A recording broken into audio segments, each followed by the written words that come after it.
주께 돌려드립니다. 주님께서 이 오후 시간 우리가 교리문답에 관한 설교를 통해서 하나님을 더 깊이 알아갈 수 있도록 도와주시고 주님의 진리의 토대 위에서 굳건하게 서서 우리 신앙이 자라갈 수 있도록 도와주시옵소서.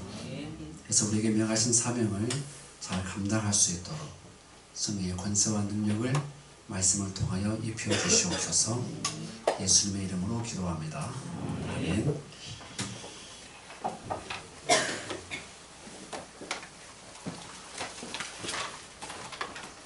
제가 산미예배인 교회 이제 한 4개월 된 것 같습니다.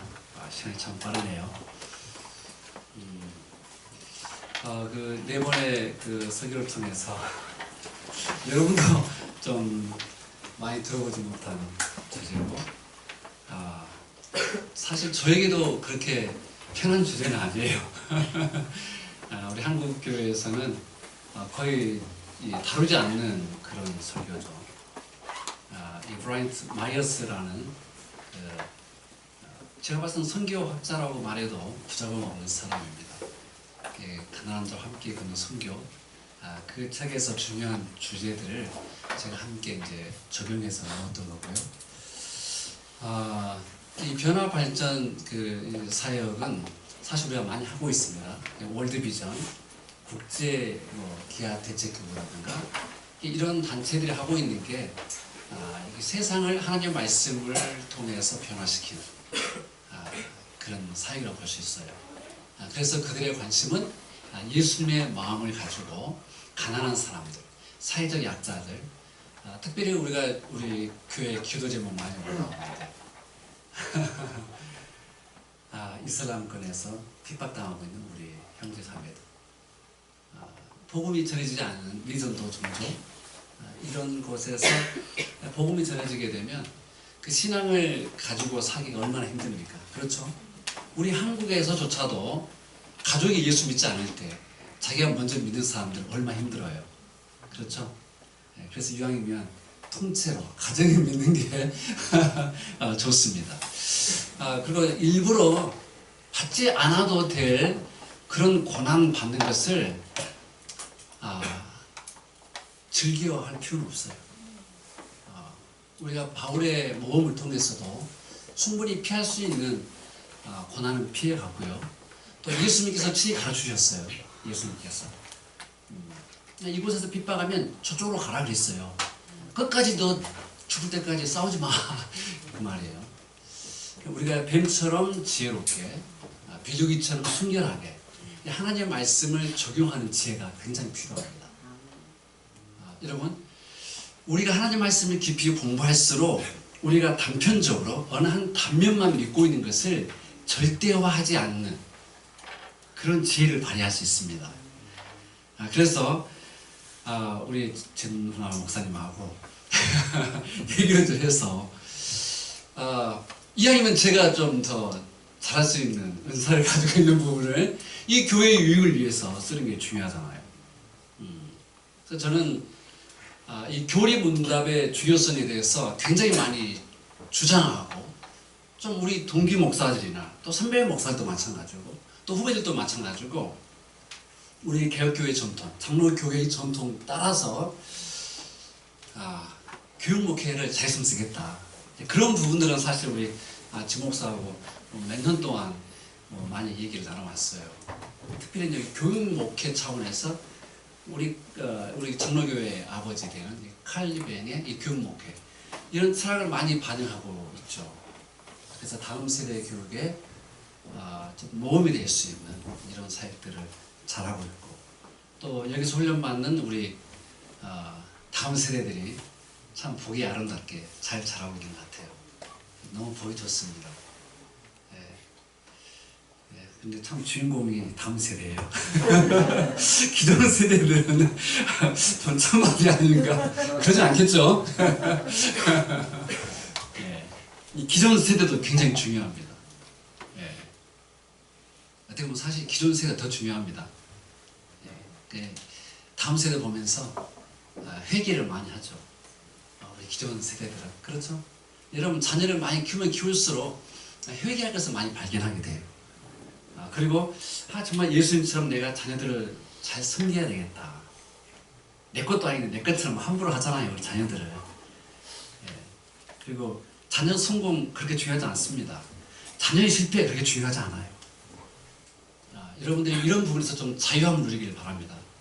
예. 무책임하게 세대 교육하는 얘기 아닙니다. 아무리 여러분들이 심혈을 기울여서 잘했다 할지라도 여러분 그것 때문에 여러분들이 우쭐 된다면 하나님의 의도하시냐고는 전혀 안 맞잖아요. 우리가 주님을 깊이 알아갈수록 자녀에 대한 관심이 아니라 사실 나에 대한 관심으로 바뀌게 돼요. 내 성숙이 굉장히 필요한 겁니다. 그런 차원에서 자녀들은 반면교사다 이렇게 생각합니다. 이 교리 할 때 여러분 굉장히 딱딱한 느낌이 들죠? 교리 하자마자 얼어붙어. 예. 오늘은 그냥 편안하게 교리에 관한 예비 설교다 할 수 있어요. 그래서 이 무거운 주제를 참 재밌게 함께 공부해 갔으면 쓰겠다. 그래서 이 주일 오전 예배 드리고 오후 예배는 이 말씀의 핵심적인 주제들을 가지고 정말 교육하는 시간이었어요. 칼빈이 즐겼던 내용은 이제 이 독트리나 이게 이제 교리라는 넓은 의미라고 볼 수 있어요. 그래서 기독교의 핵심 교리들을 잘 가르치는 겁니다. 그래서 자 이런 질문을 해볼 수도 있어요. 오히려 각 교파, 각 교단에 가지고 있는 자기들의 교리, 신조 이런 것들 때문에 더 골치 아픈 일이 생기지 않습니까? 이런 생각에 굉장히 많이 동의를 하더라고요. 놀랍게도. 차라리 뭐 교리 이런 거 없으면 싸울 일이 없을 텐데 괜히 뭐 교파들끼리 뭐 교리 만들어 놔가지고 우리 싸우게 만든다고. 여러분 어떻게 생각하시나요? 네. 여러분 이세란 진짜 그 커피 마시면서 차 마시면서 하나님 말씀 들어도 괜찮습니다. 괜찮습니다. 여러분 너무 우리 한국 우리 교단 특히 우리 교단은 너무 딱딱해요. 예배가 굉장히 딱딱하다 해가지고 굉장히 지성적이지는 않아요. 또 뭐 감정교도 이상으로 우리가 순복음교회 성도 이상으로 또 감정적이에요. 예, 우리 이런 것들 좀 생각해볼 필요 있어요. 그래서 이 교육이라는 것은 여러분께 하나님께서 주신 최고의 선물, 지성을 제한하지 않고 여러분들이 최대한 동원해서 하나님의 말씀을 깨달으려고 노력하는 거예요. 여러분 정말 진주 찾듯이 보화를 찾듯이 여호와를 차지하면 너희가 여호와를 아는 지혜를 얻게 되고 그 깨닫는 그 총명함을 얻게 될 것이다. 그래서 너희가 분별함을 가지고 너희가 이 세상 가운데서 승리하는 삶을 살 수 있다. 이게 어떻게 보면 잠언 전체의 가르침이라고 볼 수 있어요. 그래서 어리석은 자를 칭찬하지 않고, 이 어리석음이라는 것은 뭐 지성적인 차원에서 또는 도덕적 차원에서 함량 미달인 사람들을 우리가 어리석은 사람 이렇게 말합니다. 그러니까 어리석은 것을 절대 자랑하지 않아요. 죽게 세우지도 않아요.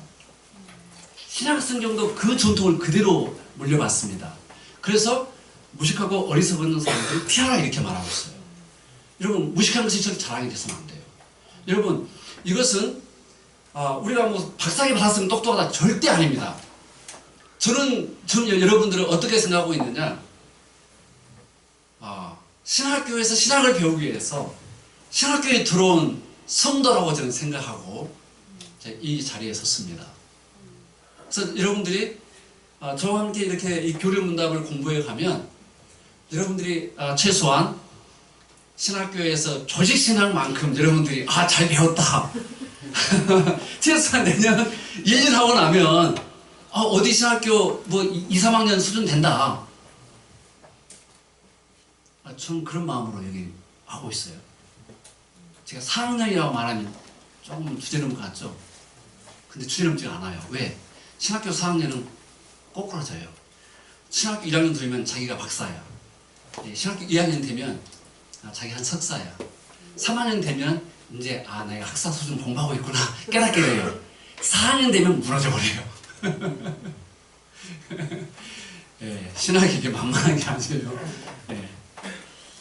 하면 할수록 어려워요. 일반 대학에서 이런 나름대로 공부 잘하고 이런 분들이 신학교 대학원에 들어와요. 신학대학원 1년 때 거의 그만둔 사람 많아집니다. 자기가 생각했던 신학교가 아니에요. 공부 꽤나 했다 할지라도 인문학적인 기본이 안 돼 있으면 따라가기 힘듭니다. 그게 어려워요. 그래서 1학년 때 가장 많이 그만두고, 그래서 제가 신학대학원 1학년 때 동기들 12명 모아놓고 제가 과외도 했어요. 한 학기 동안.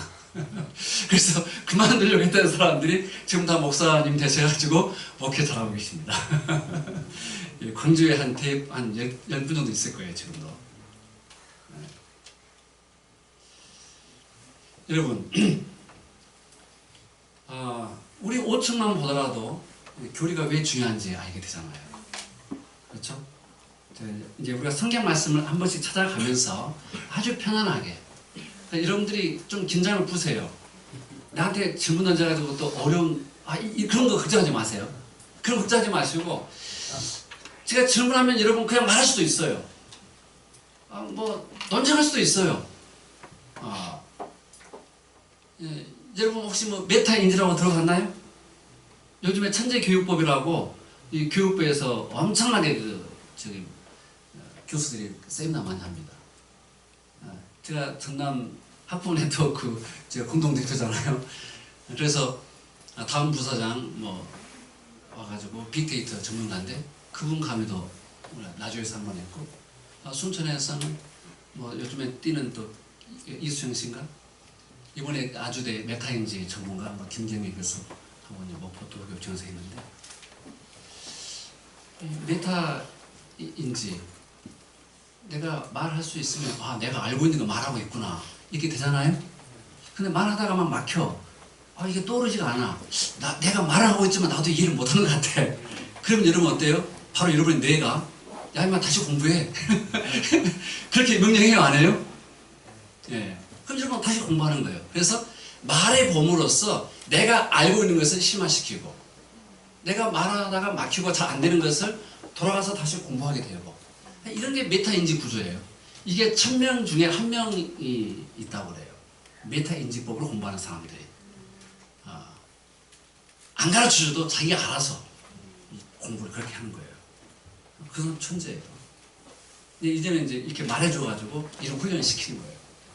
그래서 이렇게 말을 하게 만들어야 돼요. 말을 하게. 그냥 무조건 듣고만 있으면 그거 좋은 게 아니에요. 이 커뮤니케이션 이론에서도 그건 빵점입니다. 여러분 이제 낮 예배 때는 여러분들이 하나님의 말씀을 받는 시간이에요. 여러분들 또 오해할까봐 제가 또 이게 짚고 넘어가야죠. 예배의 요소는 하나님이 베푸시는 시효적 요소가 있고, 하나님의 백성들이 받는 수혜적인 요소가 있어요. 받아들이는 요소가 있어요. 이게 만나는 거예요. 인카운터라고 그러죠. 하나님과 우리 인간이 만나는 거예요. 그럼 우리가 하나님께 받는 게 뭐예요? 이런 목사님은 앞에 섰을 때 여러분 아빠가 아니에요. 누굽니까? 하나님 말씀을 선포할 때는 하나님의 말씀을 대언하는, 하나님의 말씀을 운반한다. 신원 운반자 이런 말 하는데 하나님의 말씀의 종이에요. 그 순간. 우리 개혁주 예배에서는 설교하는 것을 굉장히 중요시합니다. 칼빈 얘기 하나 얘기하고 갈게요. 이 기독교의 상태를 향상시키고 튼튼하게 하기 위해서 하나님께서는 군주들을 세우십니다. 기독교적인 대통령을 세우시고 왕을 세우시고 이렇게 하셔요. 여러분 뭐 러시아도 마찬가지고, 이 볼셰비크 혁명이 일어나기 전에 러시아 정교회 같은 경우는 황제가 회심하고 나서 모든 백성한테 예수 믿어라! 태어나자마자 다 기독교 신자가 되잖아요. 물론 진짜 예수 믿고 구원받은 사람인지 아닌지는 하나님만 아시죠. 국가적인 회개에 일어나요. 네. 자, 그런데 이러한 이 정치 주자들을 통해서 기독교의 이 상태를 향상시키는 것도 중요하지만, 하나님께서 더 중요하게 보시는 게 뭐냐, 목사님들이 하나님의 말씀을 널리 전파할 때 하나님은 그분의 말씀이라는 성령의 검, 영적인 검이죠. 이 검으로 하나님의 주권적 힘을 선포하고 선언하기를 기뻐하신다. 그래서 하나님께서 정말로 관심을 가지고 있는 말씀의 사역자를 정말 존귀케 하시는 거예요. 그러니까 이렇게 존귀한 사역을 받은 사람들이 뭐 사도 바울도 고백했지만 새 언약의 일꾼으로서 자기 직분에 존귀함을 하는 게 매우 중요하죠. 제가 어제 제가 굉장히 어깨가 지금 복구되느라고 힘든데 어제 서울 갔다 왔어요. 4명이서 광주의 대형교회 성도 한 사람, 주형교회 장로님, 저기 시골 해남의 모교회 장로님, 서울 왔다 갔다 하는데 3시간 반 정도 걸리잖아요. 저도 가가지고 또 한두 시간 정도 강의하고, 그리고 이제 오가면서 뭔 얘기 하겠습니까? 예. 이 참 교리의 설교가 매우 중요하구나. 그런 것을 공감하고, 또 오늘 아침에 전화가 왔어요. 어떤 장로님이 이제 광주에 있는 장로님한테 전화한 거예요. 제가 너무 주제넘게 우리 선교사님 앞에서 얘기한 게 아닐까요? 하면서 제가 실수한 거 있으면 이해해달라고 좀 들어주십시오. 그런 식으로 했어요. 그러니까 또 장로님 아침에 전화가지고 제가 잘 수습했습니다. 아무 염려하지 마시라고. 네. 그래서 참 우리 한국 교회의 모습과 우리 또 지역 교회의 이런 모습들, 이런 얘기들을 참 많이 나눴습니다. 중요한 것은 우리가 교회를 사랑하는 마음으로 기도 열심히 합시다. 그런 얘기로 결론 내렸어요. 여러분, 목사님들이 일면 예배 때 말씀을 선포하는 거, 여기에서도 여러분들이 교리를 배우고 있는 거예요. 그렇죠? 특별히 정리해 보겠습니다. 할 때 정리가 뭡니까? 교리적, 명제적 선언이에요. 이 교리입니다. 교리는 우리 기독교가 뭘 가르치고 있는지. 여러분 혹시 뭐 이런 시스템이란 말 들어봤나요? 시스템. 이 시스템은 예를 들어서 성공 시스템이다 그러면 성공을 위해서 성공에 필요한 많은 요소들을 성공의 원리에 따라서 주제들을 비열시키는 거예요. 그것을 예를 들면 제도화하는 거예요. 그래서 어떤 학생이 들어오면 그 과정을 통해서 공부해가지고 마치게 되면 이 사람은 성공에 더 빨리 진입할 수 있는 사람이 되는 거예요. 우리 기독교 신학에서는 제일 중요한 게 조직신학이죠. 그게 이 시스템이들이죠. 시스템. 이게 들어있잖아요. 조직신학. 이 조직신학이 굉장히 중요합니다. 제가 지난번에 한번 가볍게 얘기했지만 여러분은 조직신학자입니다. 조직신학자. 여러분이 우리가 예를 들면 여러분 성경 읽기를 하고 있잖아요. 성경을 읽고 있고 또 예배 설교를 듣고 있고 여러분 함께 나누고 있고 세상에서 어떤 정보를 듣고 여러분 이런 모든 과정을 통해서 내가 믿고 있는 진리, 내가 받아들인 진리에 따라서 여러분들은 해석을 하고 있는 거예요. 여러분들이 무의식적으로. 알았습니까?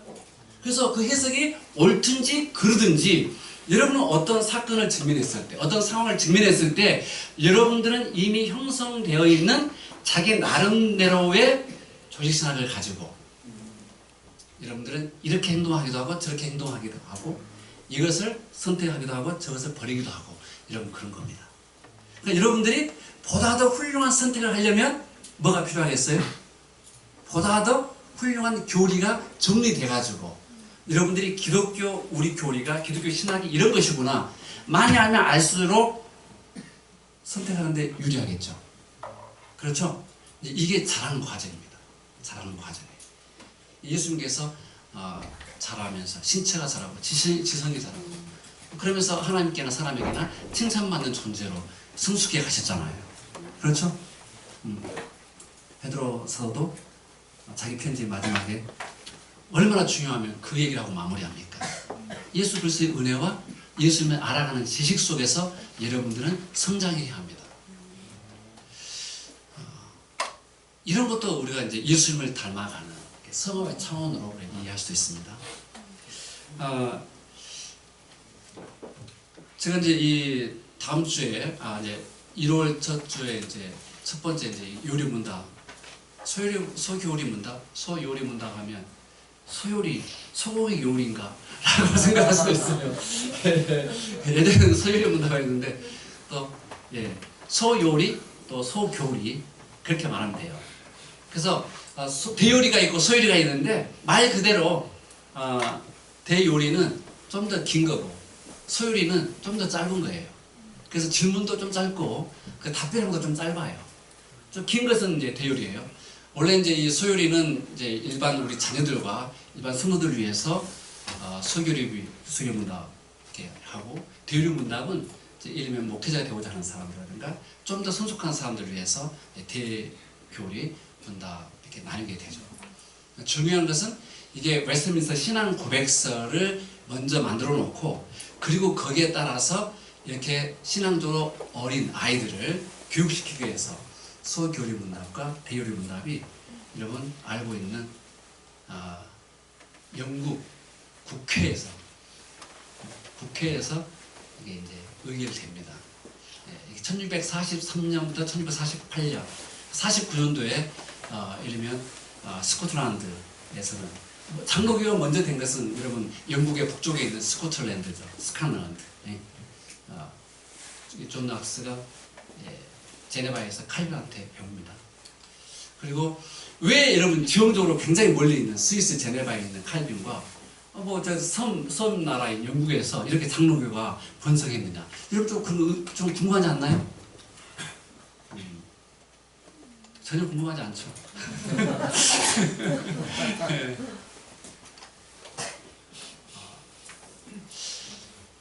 제가 참 놀라운 것은요, 인터넷이 발달이 있어도 우리가 편지 주고받기 힘든데, 그때는 얼마나 교통이 힘듭니까? 여러분 16세기는.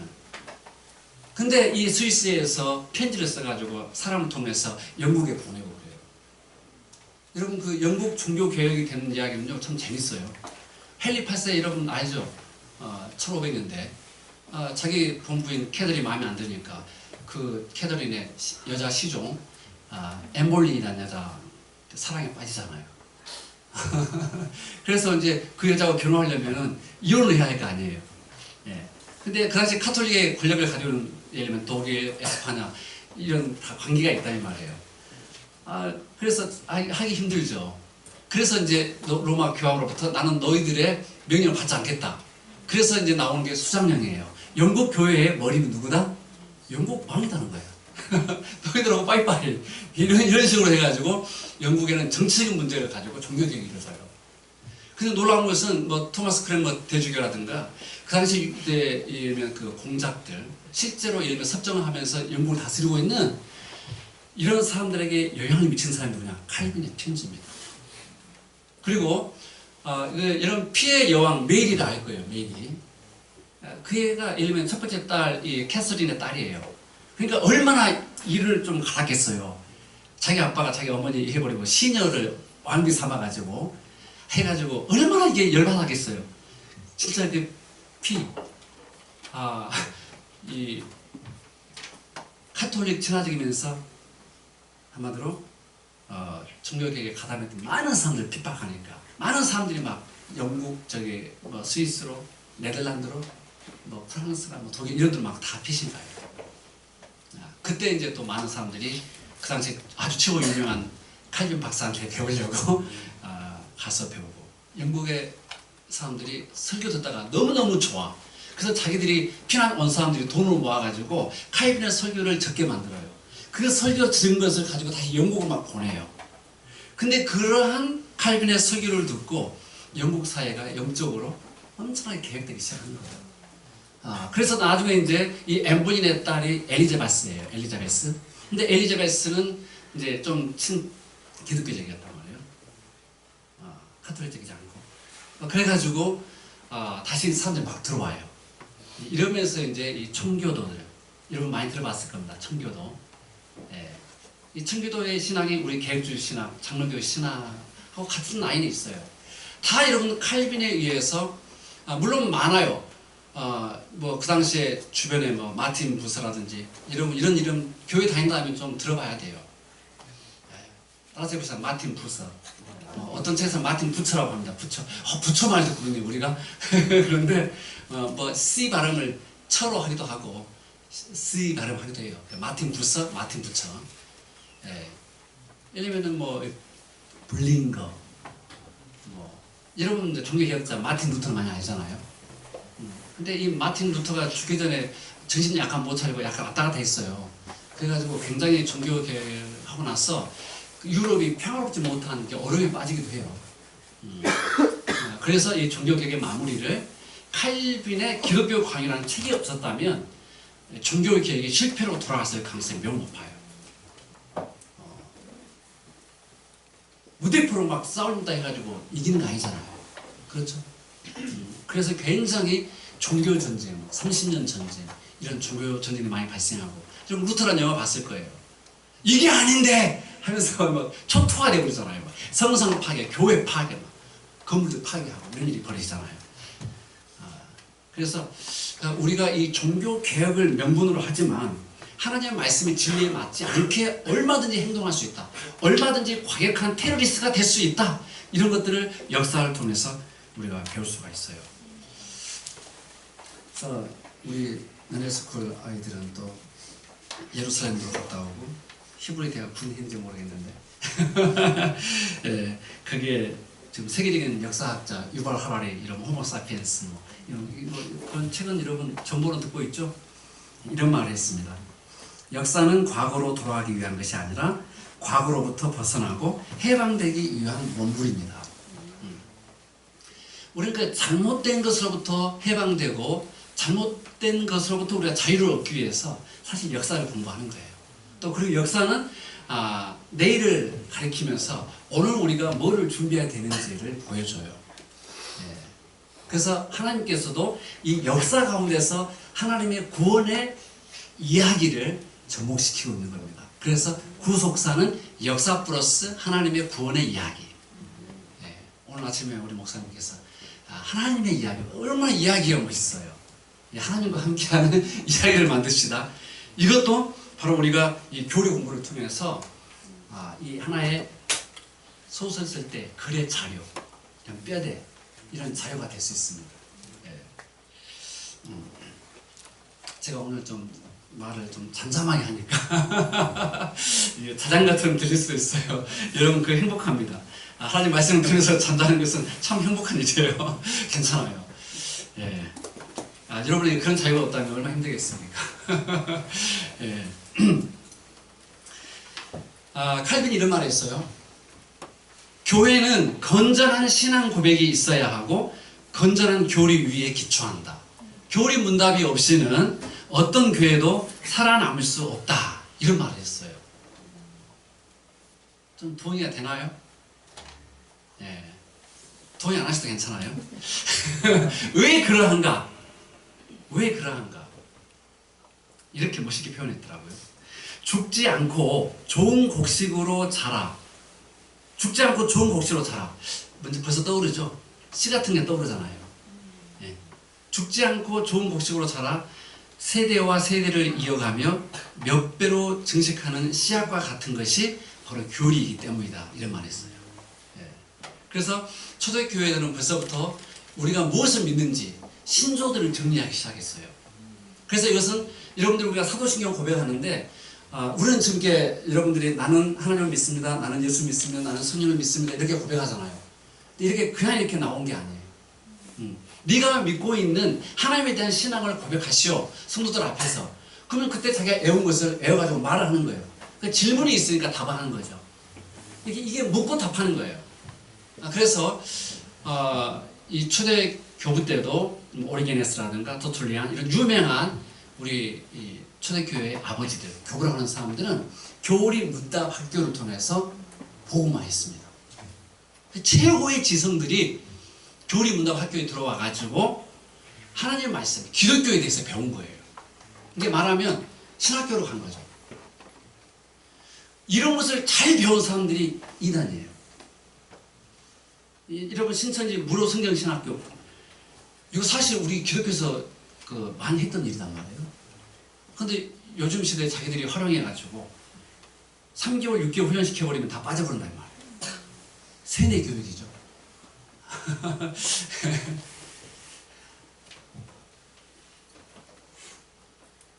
여러분 우리 목사님 설교라든가 제가 하고 있는 것은 세뇌 교육이 아닙니다. 세뇌 교육이라고 생각하면 안 돼요. 어떤 목사님들은 좋은 의도로 말하지만 너희들이 항상 와서 똑같은 말 설교 들으니까 너희들은 세뇌되는 것이지. 세뇌란 말을 모르는 사람이에요. 그 사람은. 여러분 궁금하면 국어사전 펼쳐놓고 세뇌 한번 찾아보세요. 그게 진짜 그 좋은 말인가. 아주 반기독교적인 말이에요.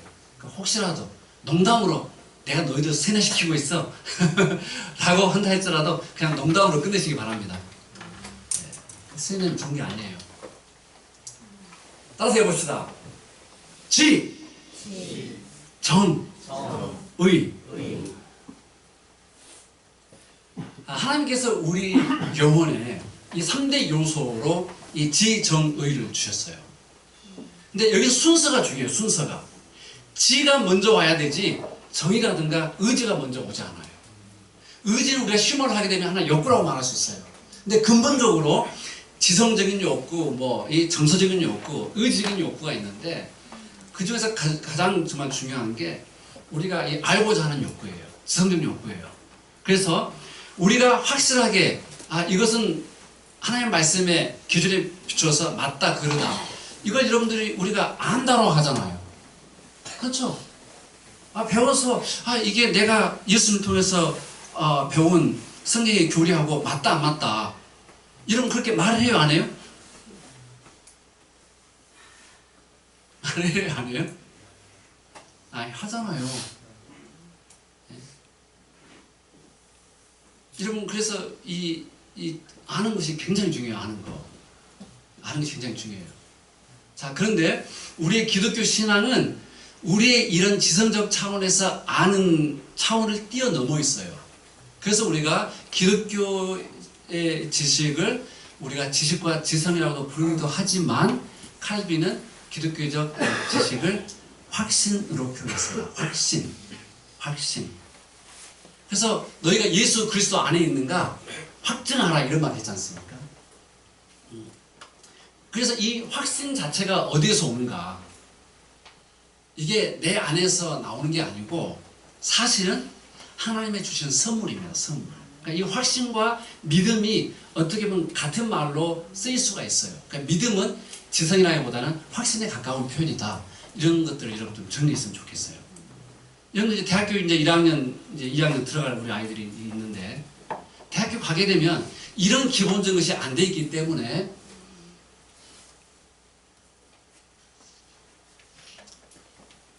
지성적인 질문 앞에 신앙이 무너져 버리는 거예요. 여러분, 합리적, 비합리적, 초합리적, 여러분 구분할 수 있죠? 그렇죠? 합리적인 것, 아닌 것. 우리 여러분 이성적 논리를 가지고 옳지 않다, 그러다, 이거 명제가 참이다, 그러다 여러분 수학 시간에 배우잖아요. 예? 그러다. 이때 그럴 비자 비합리적이에요. 그러니까 합리적이지 않다는 거예요. 우리 그러면 신앙의 차원은 비합리적이냐? 이렇게 많은 사람들 알고 있어요. 아니에요. 여러분들의 머리 100개를 가지고 동원해가지고 슈퍼컴퓨터 돌아가서 여러분이 기독교의 진리가 아니다라고 말한다 할지라도 여러분 기독교는 진리로 남습니다. 여러분 인공지능 앞으로 몇 년 안에 IQ가 만을 돌파할 거라고 얘기하고 있어요. 학자들이. 우리 여기 다 IQ 합치면 얼마나 될까요?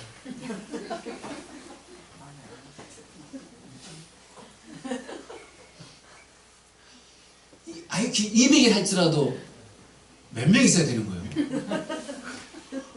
와. 그런데 그러한 인공지능이 수많은 빅데이터 해가지고 기독교는 진리가 아니다 라고 한다 할지라도 우리는 뭐라고 해야 돼요? 웃기고 있네. 그런 자신감이 여러분에게 있어야 돼요. 아멘? 왜? 기독교의 진리는 초합리적이에요.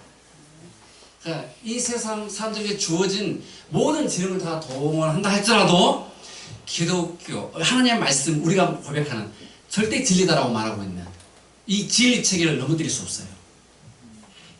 여러분 오히려 과학이 발달하면 발달할수록 성경 하나님의 말씀이 참으로 진리구나. 여러분 가면 갈수록 이 성경 하나님의 말씀이 진리라는 것을 입증하는 쪽으로 가지 그 반대로는 가지 않습니다.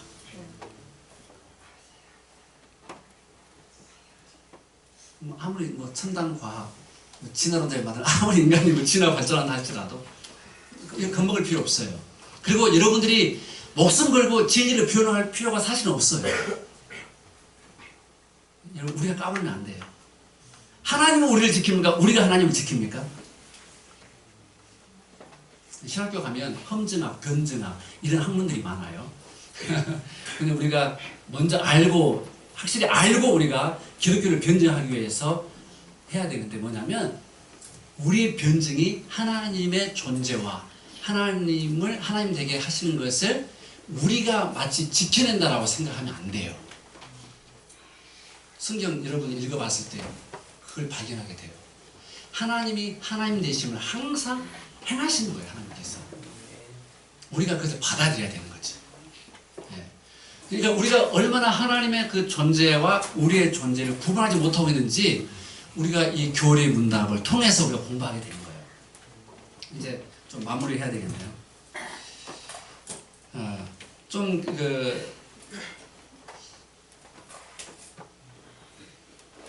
주제를 공부하다가 진짜 이건 꼭 물어봐야 되겠다. 그러면 손을 들고 그 관련된 질문을 하셔도 됩니다. 저는 언제나 환영합니다.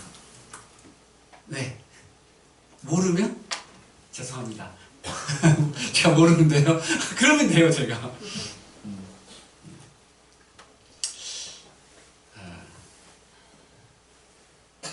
그러니까 항상 너무 많이 준비하는 게 문제더라고요, 항상.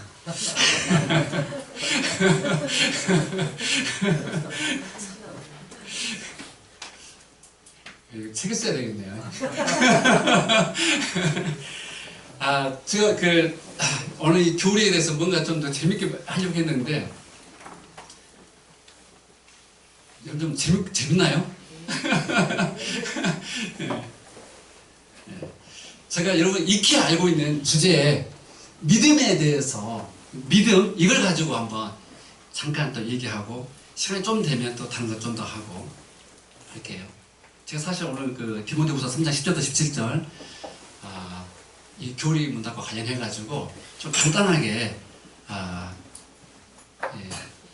네가 보고 안 것들, 네가 보고 알았어요. 안 보고 안 게 아니라 보고 알았다. 디모데한테 말을 해요.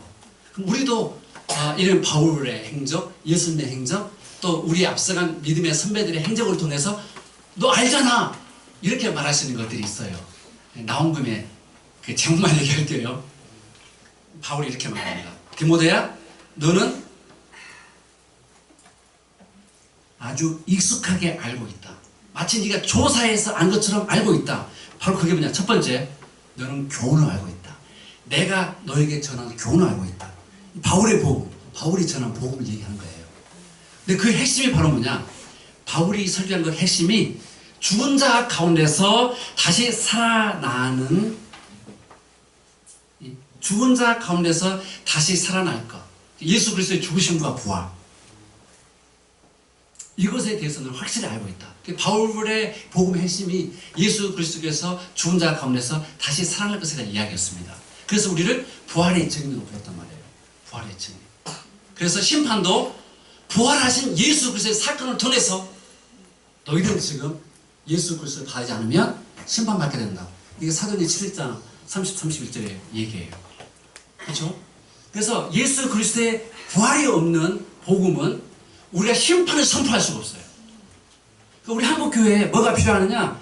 교회 안에서도 교회 밖에서도 하나님께서는 창조주이시고 섭리의 하나님이시고 우리를 구원하신 분이시고, 그리고 마침내 예수님을 다시 보내셔서 우리를 심판하신 분이시다. 하나님의 심판 가운데서 하나님의 가장 위대한 영광이 나타납니다. 그때 하나님께서 하나님의 사랑과 하나님의 정의가 빛나는 시간이에요. 하나님의 은혜를 받아들이는 사람들, 하나님의 자비하심을 받아들이는 사람들은 구원을 통해서 하나님의 영광이 나타나고, 하나님의 사랑을 거부했던 사람들은 하나님의 정의를 거부함으로써 하나님의 정의의 심판을 받게 되는 거예요. 이 칼빈의 교리에서 굉장히 논란을 많이 불러일으켰던 게 예정론입니다. 하나님께서는 구원받을 사람과 구원받지 않을 사람, 선택받을 사람과 유기될 사람, 버림받을 사람을 정해놨다는 거예요. 이게 이중 예정이에요. 이것 때문에 유럽이 들썩거리고 이것 때문에 칼빈도 굉장히 많이 오해받고 있죠. 근데 성경에서 보니까 정해놨어요? 안 정해놨어요? 정해놨으니까 이중예정이라고 하죠. 예. 그래서 이런 사람들이 이렇게 말하는 거예요. 그만 하나님께서 저의 조성자인가? 하나님께서 그러면 책임져야 되겠네.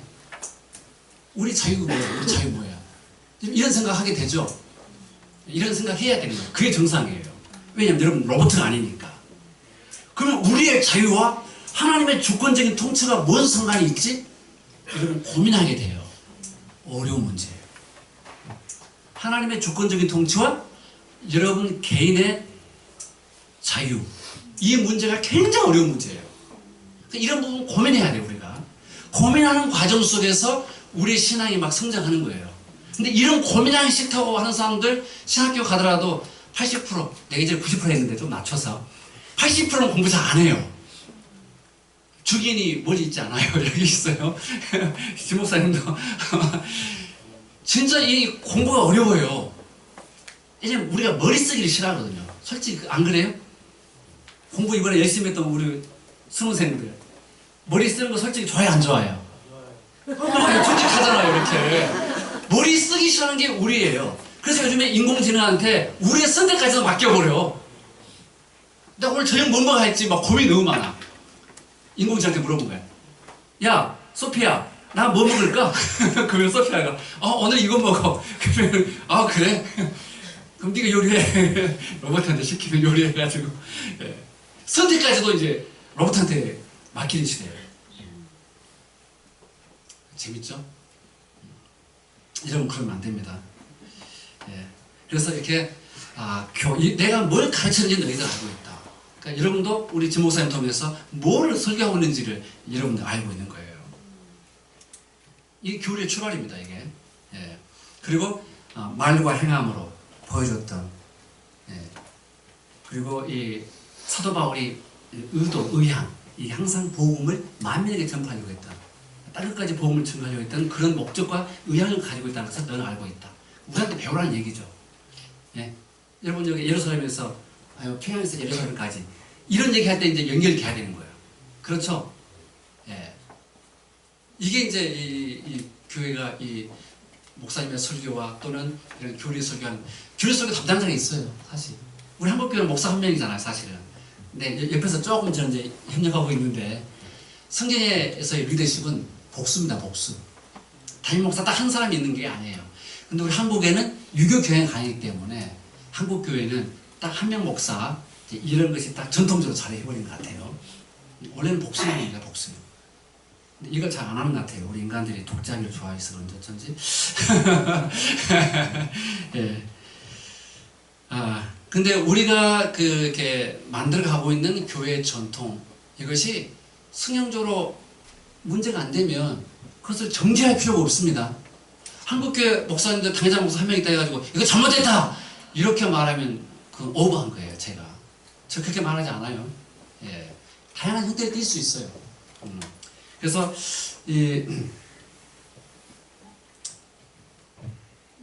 여기까지 하고 그 믿음만 가서 한 번 더 얘기해 봅시다. 믿음이란 무엇일까요? 믿음? 다음 시간 중에서 한번 얘기해 볼래요. 믿음이란 무엇일까? 천유가 툭툭 치네. 서정이 형 말해. 여러분들이 저한테 질문한다 해도 진짜 어려운 문제입니다. 믿음이 어려운 문제예요. 근데 다음부터는요, 제가 이제 A4에다가 그 할 내용들을 간략하게 해가지고 여러분 나눠드릴 거예요. 그리고 이제 우리가 존 막스 때문에 우리가 영어 스트레스 많이 받고 있잖아요. 그래서 조금이라도 우리가 영어를 열심히 하자. 그래서 원래 서교리 문답을 107개 묻고 답하는 내용을 여러분들이 외운다면 얼마나 좋겠어요. 그렇죠? 그래서 한번 외우는데 한번 도전했으면 어떨까? 그래가지고 잘 외우는 사람 상도 좀 주면 어떨까? 영어로. 그래서 여러분이 외우든지 애우지 않든지 제가 그 한글 발음 변기 표시까지 해가지고 제가 좀 제공하려고 해요. 그래서 군도 군무정식으로 여러분은 머리가 좋으니까 나이 50 넘으면 진짜 이게 잘 안 돼요. 여러분 이게 우리 너네스쿨 뿐만 아니라 우리 하율이도 마찬가지고. 하율이 자고 있나요? 이런 애들 이렇게 막 하다 보면 애들은 그냥 생각 없이 잘 외워요. 예. 그래서 여러분들이 한번 도전해봤으면 좋겠어요. 자, 그래서 그 부분을 A4로 만들어가지고 와가지고 이렇게 하나씩 그러면 여러분 이제 어떤 사람 욕심을 내가지고 더 먼저 막 빨리 안 주세요 막 이럴 수도 있어요. 예. 여러분 믿음은 제가 유명한 학자들의 믿음에 대한 정의를 많이 살펴봤는데 역시 칼빈이다. 칼빈이 삼위일체 하나님과 연계시켜가지고 믿음에 대해서 정의를 냅니다. 이제 이거 하게 되면 우리가 교리문답이라는 것은 여기에 다 그림이 나와요. 기본적으로 이 107가지 질문 중에 1번부터 38번은 우리가 무엇을 믿어야 할 것인가 이 문제를 다루고 있고 39번부터 107번은 하나님께서 우리에게 무엇을 요구하시는가 우리 신앙인의 책무, 의무, 윤리 이런 문제 기독교적 윤리에 대해서 얘기를 하고 있단 말이에요. 그래서 여기서 내가 중요한 거 저번에도 말했지만 우리가 무엇을 믿어야 할 것인가의 가장 기본적인 그림의 틀은 여러분 사도신경으로 딱 정리하시기 바랍니다. 여러분 요즘에 사도신경도 고백하지 않고 사도신경에 문제 있다고 하는 사람들 많이 있죠. 신천지 사도신경 고백 안 합니다. 사도신경에 문제 있다고 그러는 거예요. 여러분들이. 대단하죠. 그래서 칼빈이 그런 사람들을 위해서 이런 말을 해놨어요. 성경을 통달하고 하늘과 땅에 있는 모든 지식을 통달했다 할지라도 예수 그리스도 안에서 예수 그리스도 벗어난 그 이야기는 별로 쓸모없는 지식이라고 했어요. 그놈들은 예수 그리스도 밖에서 얘기를 하고 있거든요. 절대 예수 그리스도 안으로 들어오질 않아요. 이게 히브리서 13장 8절 9절에 나오는 거예요. 예수 그리스도는 어제와 오늘이랑 동일하신 분이다. 예수님은 이 땅에 오시기 전이나 오신 이후나 다시 오실 때나 예수의 주권적 통치는 동일하다는 그 뜻이에요. 신성을 의미하는 게 아니고 여기서는. 그러면서 여러 가지 교훈에 이끌려 다니지 마라 이렇게 말해요. 바로 어떤 사람들이 여러 가지 교훈에 이단 교훈에 이렇게 흔들려 가느냐 바로 예수 그리스도를 붙들지 못하는 사람들이라고 했어요. 예. 그래서 우리가 이 교리를 공부해야 할 이유 중에 하나로 성경 말씀 몇 가지만 본다면요. 왜 우리가 교리를 공부를 해야 되느냐? 이런 다분한 필요가 있어요. 다양한 필요가 있습니다. 신앙의 본질을 무너뜨리는 세력이 있어요. 누굴까요? 가장 기본적인 존재는 마귀죠. 그러니까 마귀는 우리 기본적인 신앙에서 흔들거리게 만들고 배교하게 만들어요. 그걸 누가 제일 먼저 했느냐? 마귀 본인이 제일 먼저 그랬거든요. 그래서 자기가 본인이 하면서 따라오게 만들어요. 그래서 성경 말씀을 보면 골로새 1장 23절에 만일 너희가 믿음에 거하고 터 위에 굳게 서서 흔들리지 아니하면 여러분들이 이제 예수 그리스도 왔었을 때 거룩하고 흠이 없는 하나님의 백성으로 상을 받게 될 것이다 이런 얘기예요. 자, 흔들리지 아니하면 그랬어요. 근데 중요한 것은 흔들린다는 얘기죠. 지금 우리 한국교회도 얼마나 흔들리고 있습니까? 상상할 수 없을 정도로 흔들리고 있죠. 막 금을 멋있게 하나님의 교회 같은 경우는 얼마나 하얀 금을 막 멋있게 지어놨습니까? 여기저기. 그리고 막 이름도 멋있어요. 하나님의 세계 복음 선교회라든가 막. 여러분들은 이제 이런 기본 지식이 없으면 야, 저 건물도 멋있고 세계 복음 선교회 너무 마음에 든데 하면서 막 가는 거예요. 네. 그래서 지금 여러분께 하나님의 이 기본적인 진리로부터 돌아서게 만들고 여러분 흔들어버리는 일들이 너무나 많아요. 요한일서 2장 26절에서도 이렇게 신앙의 본질을 흔들리는 세력들이 있기 때문에 너희가 교리를 배워야 한다는 거예요. 교리를. 그리고 에베소 4장 보더라도 너희를 속이고 너희를 미혹해 하는 사람들이 있다 이 말이에요. 마귀를 따르는 거짓 선지자들. 그래서 여러분 골로새서나 갈라디아서나 보게 되면 갈라디아서에서 그렇게 말하잖아요. 거짓 교사들이 판치고 있잖아요. 그러니까 기독교의 이름을 얘기하는 것처럼 보이지만 사실은 예수 그리스도를 배신하게 만드는, 예수 그리스도의 길을 따르지 않게 만드는 이런 일들이 초대교회에서부터 발생했단 말이에요. 예. 그래서 로마서 16장 8절에서 18절에서 얘기하고 있고, 그래서 이 흔들리는 것 자체가 여러분 정죄받는 일이에요. 예. 유다서의 6절에 나오고 있죠.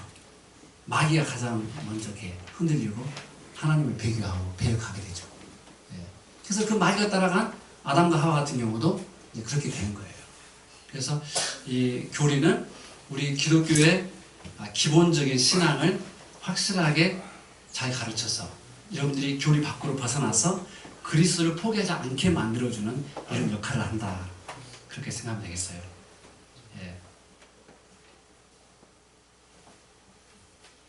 이제 이 어려운 내용들을 역시 그냥 따라하는 게 이게 중세교회 교육법이 절대 나쁜 게 아니더라고. 예. 잠자는 사람들이 깨어나서 제가 반복하고 한 1, 2분 안에 이제 마치겠습니다. 거짓말쟁이 되면 안 되니까 1, 2분 안에 자 따라해봐요. 믿음은 우리를 향한 하나님의 선하심을 확실하게 아는 지식이다. 자, 하나님의 선하심을 확실하게 아는 지식이다. 하나님의 선하심이 누구를 향해 있습니까? 우리 인간을 향해 있어요. 그러니까 우리 인간을 향한 하나님의 선하심, 사랑을 베풀고 용서를 베풀고 우리가 하나님의 자녀가 되기를 원하시는 이런 하나님의 사랑이 우리를 향하고 있다. 이것을 일관성 있게 가르쳐주는 게 기독교입니다. 근데 잘못된 기독교는, 잘못된 이단들은 어때요? 하나님이 이랬다 저랬다 하는 거죠. 그래서 성도들이 항상 이랬다 저랬다 하는 거예요. 왜 그럴까요? 교주의 기준에 맞춰놓기 때문에 어떨 때는 하나님께서 너무나 좋으신 분이고 어떨 때는 너무 나쁘신 분이고 하나님의 일관성이 사라져버려요. 누가 기준이니까? 하나님이 기준이니까? 아니면 뭐 교주가 기준이니까? 네, 교주가 기준이니까. 그래서 우리가 믿음의 첫 번째, 하나님 아버지와 연관해가지고 첫 번째 기억해야 할 것이 하나님의 선하심을 확실하게 아는 지식. 이게 믿음의 딱 출발입니다. 자, 그러면 이 지식이 무엇을 근거로 삼는가? 이게 바로 예수 그리스도예요. 예수 그리스도. 자, 두 번째 이걸 가봅시다. 시작. 여러분 자료가 없으니까 따라해야죠. 이 지식은 그리스도 안에서 값없이 주신 신실하고 소망스러운 약속을 근거로 삼았다. 네. 그러니까 믿음은 무엇을 믿느냐? 하나님을 믿는 거죠. 근본적으로. 근데 하나님을 믿는 것뿐만 아니라 하나님의 약속을 믿는 거예요. 여기 약속이라면 안 했지만은 이 약속과 연관돼요. 자, 우리가 향한 하나님의 선하심을 확실하게 아는 지식은 예수 그리스도 안에서 주신 약속을 따라서 그 지식이 온다는 얘기예요. 그러니까 예수 그리스도가 빠져버리면 기독교 믿음이 무너지는 거예요. 그러니까 이 지식의 근거가 누구다? 예수 그리스도. 값없이 주신 신실하고 소망스러운 약속을 근거로 한다. 예수 그리스도 안에 있는 이 약속을 근거로 한다는 거예요.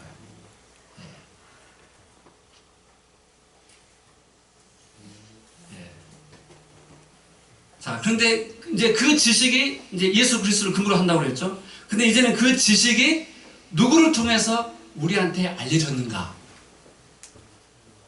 이게 중요하죠. 따라합시다. 그 지식은 성령을 통해서 우리 지성에 계시되었다. 알려졌다. 성령을 통해서 여러분의 지성에 알려졌으니까 여러분들이 아는 거죠. 예수님 나를 위해서 십자가 달려 죽으셨구나. 예수님의 그 죽으심은 내 죄를 대속하기 위한 죽음이구나. 내가 그 예수님의 피로 속죄를 받았구나. 내 죄값을 용서받았구나. 그래서 내가 하나님 안에서 새로운 하나님의 자녀가 되었구나.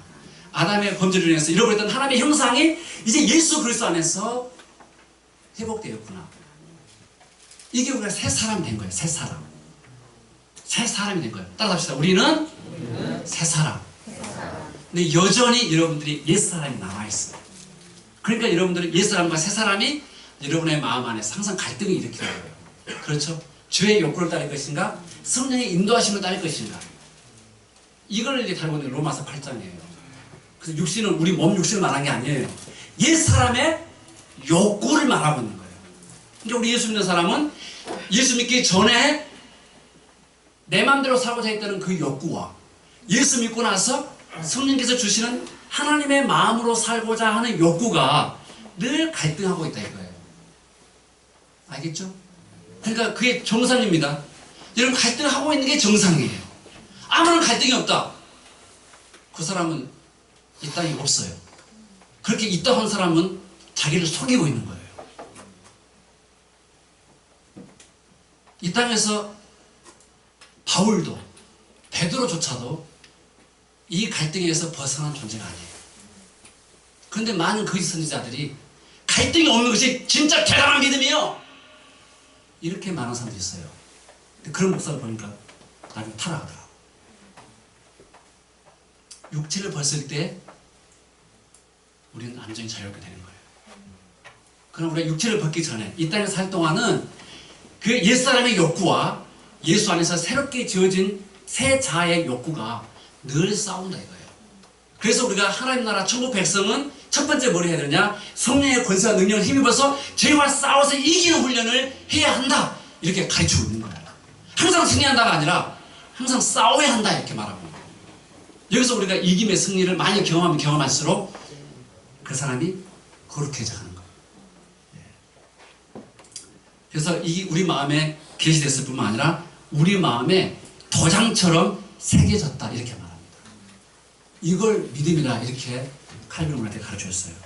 그래서 아버지와 아들과 성령 삼위일체 하나님의 나타난 구속의 경륜, 구속의 이야기를 이렇게 얘기해 준 거예요.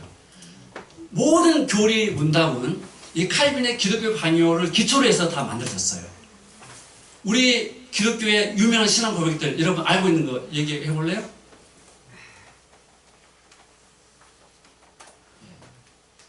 도로트 신조, 하이데베르 신앙 고백, 헬베틱 신앙 고백, 스위스 제1, 2 신앙 고백 엄청난 신앙 고백들이 많이 있어요.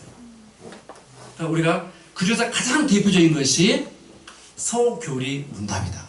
소교리 문답은 한마디로 조직신학 과목하고 똑같아요. 우리 신학생들이 배우는 조직신학체가 똑같습니다. 그래서 원래 처음에 번역될 때는 이 책 제목이 토마스 왓슨의 신학의 책이라는 제목이었어요. 지금 최근에는 교리 문답에 관한 설교 이렇게 해서 제목이 바뀌어가지고 이제 번역돼서 나왔어요. 그래서 여러분들이 신앙 고백서 중에서 가장 이 칼빈의 이 기독교 강요와 칼빈의 기독교 강요를 다 따르고 있습니다. 모든 신앙 고백은.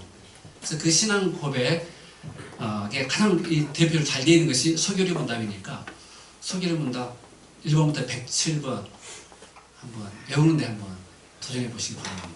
저도 한번 외워보고 있어요. 여러분 같이 하면서. 그리고 이걸 못 외운 사람들은 우리 장로교 정치 조례에서는 사실 목사 한 소리 못 주게 되어 있는데 요즘에 정치 조례를 안 따르더라고요. 그 중요한 과목이잖아요. 네, 우리 장로교 정치 문답 조례 거기에는 이걸 외우지 않으면 목사 한 수 주지 말라고 되어 있는데 그 법이 사라진 것 같아요. 네, 그만큼 중요하다는 거예요. 네. 오늘 그 첫 번째 시간이 좀 여러분 좀 재밌게 하려고 했는데 좀 재미가 없는 것 같군요. 그래서 제가 다시 도전을 많이 받고 네, 좀 질문 좀 해야 되겠죠. 직설적으로 조영희 형제 이거 어떻게 생각하신가요? 이렇게 그래야 번쩍번쩍 정신 차리고 좋은 사람이 없겠죠. 이제 그러면 오후에 썰렁하지 않겠죠. 그렇다고. 네. 제가 그냥 기도하고 마무리해도 예. 다 같이 그러면 주님 가르치신 기도로 마치도록 하겠습니다.